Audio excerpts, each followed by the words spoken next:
This guide will help you explore the wonderful possibilities when it comes to using pudding between cake layers.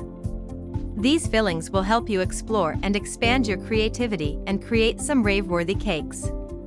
Can you use pudding between cake layers? You can easily put pudding between cake layers, but it isn't as straightforward as you may be hoping for it to be. Usually, many different pudding products have different consistencies. And not all of them can withstand even a little bit of weight from the cake layer above. These pudding mixes are luscious, extremely flavorful, and have a voluptuous, rich texture. And before we forget to mention, they are also super easy to make. Difference between pudding versus custard. Puddings and custards are very similar, but they aren't always the same thing. A custard is made with thickened eggs and is more often than not vanilla flavored.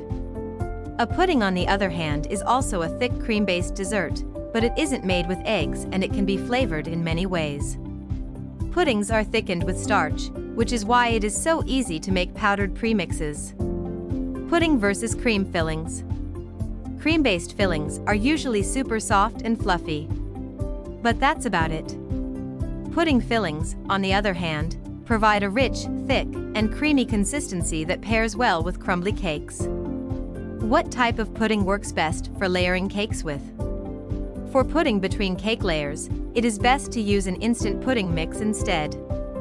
This is because these mixes contain a ton of stabilizers and thickening ingredients that will easily give you the perfect consistency for a filling. All that you need now is some structural support. Furthermore, using an instant pudding mix will allow you to flavor the filling without putting in any more effort. These instant mixes are always very affordable and easy to work with. How to thicken pudding between cake layers. There are two types of recipes people like to make. The first is one with added whipped topping, and the second type is made with powdered sugar. Whipping topping addition. These types of recipes are usually made with instant pudding mix, cold milk, and Cool Whip whipped topping. First, the pudding mix is made and whisked together. The pudding will thicken on its own, but it shouldn't be set inside the fridge. Instead, once it is mixed, some thawed and whisked whipped topping is gently folded in. Powdered sugar addition. The other method is more like a buttercream frosting that has been mixed with a pudding mix.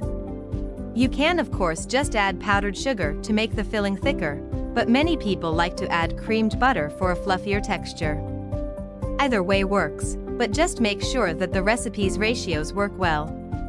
Otherwise, the pudding may just separate from the butter. Tips and tricks. Instant pudding mixes, when you make them as is, should always be kept inside the fridge. This is because they are made with milk and they need to remain solid. If they are kept at room temperature, they will soften more than they should and the milk will go rancid quickly. The same applies when you use pudding between cake layers.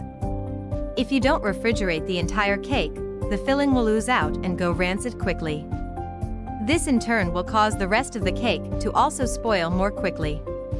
So, always keep your cake with a pudding filling inside an airtight container. Then, store it in the fridge where its shelf life will be considerably extended. If you liked this video, don't forget to like and subscribe.